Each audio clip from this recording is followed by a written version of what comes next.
Dans l'univers de Naruto, il y a énormément de techniques. Certaines d'entre elles sont surpuissantes, en plus d'être emblématiques. Des techniques qui sont apparues dans Naruto ne sont pas réapparues dans la suite.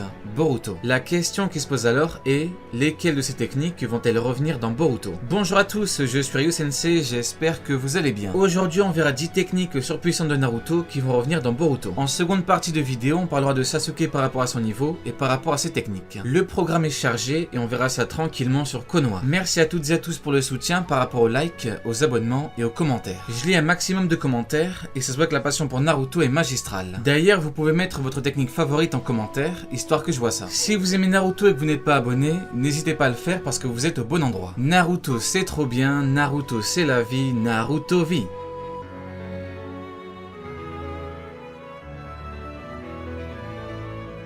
On démarre directement avec les techniques liées à Jashin. Hidan est celui qui nous a fait découvrir des techniques démoniaques. Encore aujourd'hui, on ne connaît pas grand chose par rapport à Jashin. De ce que l'on sait, Jashin est un esprit démoniaque qui permet d'avoir de grosses techniques. L'auteur a choqué le monde entier avec deux choses. Le personnage d'Hidan et ses techniques liées à Jashin. Ce qu'il faut savoir, c'est que Konoha a étudié la question de Jashin. Par contre, il a été incapable de trouver les réponses. Cet être démoniaque a permis l'immortalité d'Hidan. Le potentiel est donc gigantesque. Hidan a montré que s'il arrive à avoir du sang de l'adversaire, il remporte le combat. Même Kakuzu, qui est très âgé et qui a vu beaucoup de choses dans sa vie, a dit que la technique était monstrueuse. De par les caractéristiques et le potentiel, les techniques peuvent revenir. Comme on ne connaît quasiment rien de Jashin, il pourrait refaire surface. Et d'ailleurs, peut-être que c'est pour ça que l'on ne connaît rien de lui. Peut-être que c'était pour préparer un retour à l'avance. Qui sait?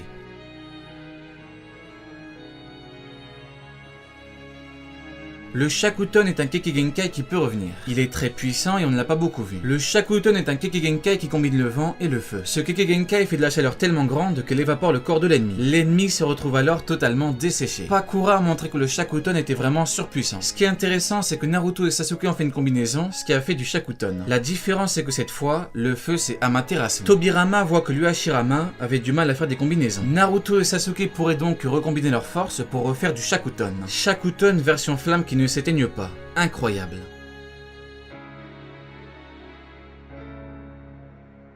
Là, on ne parle pas de technique, on parle de techniques liées aux artefacts, les trésors du Rikudo Sennin. Ces artefacts sont légendaires et ils permettent un gros power-up, un très gros power-up. Il faut beaucoup de chakras pour les manier. Kinkaku et Ginkaku en avaient beaucoup. Voilà pourquoi ils étaient parfaits pour eux. Les deux frères dorés d'argent ont montré la puissance des artefacts d'Agoromo. À la fin du 4e conflit, Tenten récupéra la gourde, la corde et l'éventail. Rien qu'avec ces trois artefacts, Konoha pourrait triompher d'une grande menace. Les trésors du Rikudo, c'est typiquement le genre de choses cheatées que l'on oublie facilement.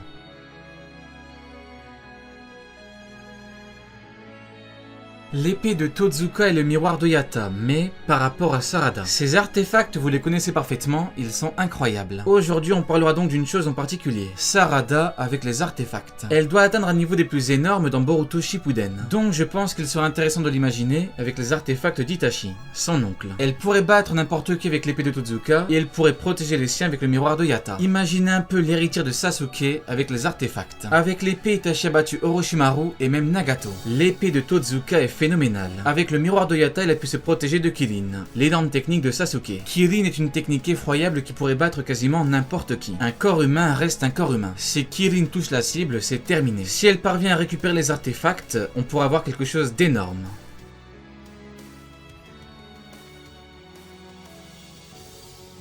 Le retour du Bakuton. Le Bakuton, c'est l'art de l'explosion. Deidara a montré sa grande puissance. Le Bakuton pourrait revenir pour deux choses, la destruction et la nostalgie. Honnêtement, qui ne veut pas revoir un bon vieux Bakuton à la Deidara? C1, C2, C3, C4, Garuda C4 et l'art ultime. Deidara est incroyable. Contre Sasuke, il a montré son art et on peut le dire.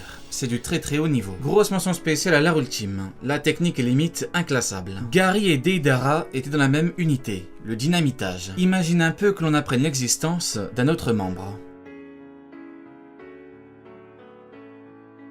L'Edo Tensei, comment ne pas en parler? La réincarnation des âmes, c'est la technique qui a permis un gros conflit. On a eu de gros dialogues, de grosses actions et de gros combats. Kabuto l'a parfaitement géré et c'était fabuleux. Par rapport à un retour, disons que quasiment tout le monde le veut. Même si on n'y pense pas, on sait tous que la technique permettrait de très grosses choses. La question qui se pose est, est-ce que l'auteur veut réellement réutiliser la technique? Si la réponse est oui, il y a du potentiel. Si la réponse est non, c'est dommage, mais c'est compréhensible.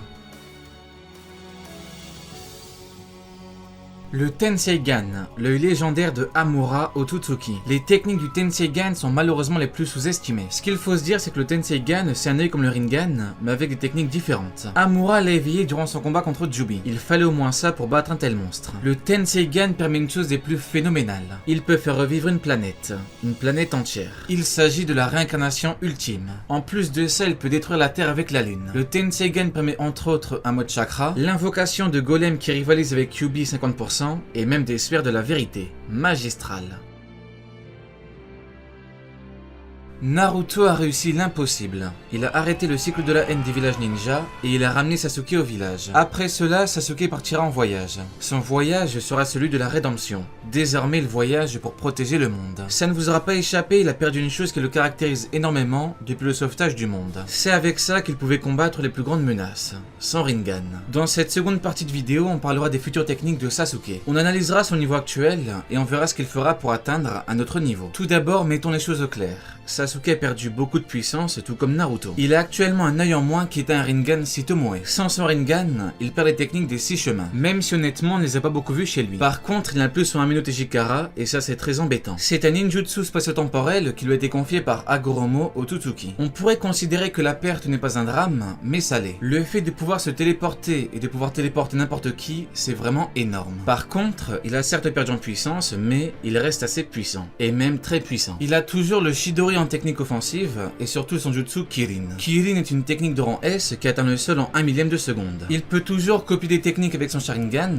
il a toujours ses genjutsu, son intelligence et son Mangekyo Sharingan éternel avec Amaterasu. Sasuke qui perd son Rinnegan, c'est une très grosse évolution pour Sasuke. En effet, il devrait revenir aux sources. Il devrait utiliser d'anciennes techniques et d'anciennes capacités pour être plus fort. Par contre, il y a un problème. Il a également perdu un bras, ce qui fait qu'il se retrouve encore plus affaibli. Ce sera bizarre à entendre, mais Sasuke se retrouve difficilement au-dessus des Hokage. Avant, il n'y avait pas de débat quant à son niveau par rapport au premier Kage. Par contre, maintenant, le débat est ouvert. Sans Rinnegan, sans les 6 pouvoirs, sans le puissant genjutsu du Rinnegan, sans le Shibaku Tensei, le Susanoo, l'Amino Tejikara, son bras gauche, etc., j'ai envie de vous dire qu'il se retrouve en très grande difficulté. S'il a eu chaud de Tobirama avec 2 Mangekyo Sharingan éternels, imaginez-le avec un bras en moins et son deuxième œil. Tout à l'heure, je vous ai demandé de m'écrire en commentaire votre technique favorite. Par contre, je pense qu'il serait également intéressant de vous demander ceci. Pour vous, est-ce que Sasuke peut battre Hashirama, Tobirama, Hiruzen ou encore Minato sans Rinnegan et avec un seul bras? Ce sera bientôt l'ère Boruto Shippuden, les menaces seront de plus en plus violentes et il faut que Sasuke récupère une nouvelle puissance. Tout d'abord, il peut récupérer un bras qui lui manque. Le fait de perdre un bras, c'est vraiment quelque chose de compliqué pour un shinobi et un combattant tout court. Le 4ème Raikage a dû se couper un bras contre cœur, mais juste avant, il était en mode sacrifice. Il n'avait plus rien à perdre quand il attaquait Sasuke avec l'Amaterasu. Par contre, un bras en moins, c'est toujours compliqué pour un shinobi. En récupérant un bras, il sera en parfaite condition pour les jutsu et pour le taijutsu. Durant son combat final contre Naruto, si on lui retire un bras, on verra la différence. Il pourrait donc le récupérer de la même façon qu'il en a récupéré un, après son combat justement. Ou alors, on pourra avoir autre chose comme un nouveau jutsu d'une autre personne. On voit bien que le niveau de puissance globale ne cesse d'augmenter. C'est tout à fait normal, l'auteur utilise l'augmentation progressive des niveaux de puissance. Du coup, on pourrait avoir un nouvel allié qui aurait la capacité de faire en sorte que Sasuke récupère un bras, qu'il récupère même son bras d'origine sans les bandages. Plus tard, je parlais de l'épée de Totsuka et du miroir de Yata. Les artefacts sont incroyables et ils rendent surpuissants. Sasuke peut clairement récupérer les artefacts pour combattre avec. Tout à l'heure, je parlais par rapport à Sarada, mais Sasuke peut les avoir avant, puis les donner à sa fille. Sarada. Imaginez un peu l'image. Sasuke Uchiwa avec les artefacts d'Itachi Uchiwa. S'il veut récupérer les artefacts, il les récupérera d'une manière ou d'une autre. Il ne faut pas se dire que c'est impossible. Quand il s'agit de puissance supplémentaire, on fait le maximum pour l'obtenir. Sasuke le sait pertinemment. Avec le miroir de Yata, il pourrait protéger Naruto, Boruto, Sarada ou les trois. Et avec l'épée de Totsuka, il pourrait sceller un énorme ennemi. Une énorme menace. La meilleure option pour Sasuke reste un retour du Rinnegan. On peut considérer que c'est dommage qu'il l'ait perdu parce que la perte de puissance est énorme. Par contre, on peut avoir un retour du Rinnegan. Naruto aura une puissance supérieure à Kurama et Sasuke peut avoir un retour du Rinnegan. Il va certainement perdre la vie durant un ultime combat tout comme Jiraiya. En effet, Sasuke est à Boruto ce que Jiraiya est à Naruto. Un maître qui permet de grandir à tous les niveaux. Sasuke aura donc un ultime power-up durant un combat final. Une légende de Konoha, Sasuke Uchiwa. Allez, Diane, tu n'auras pas regardé ma vidéo pour rien.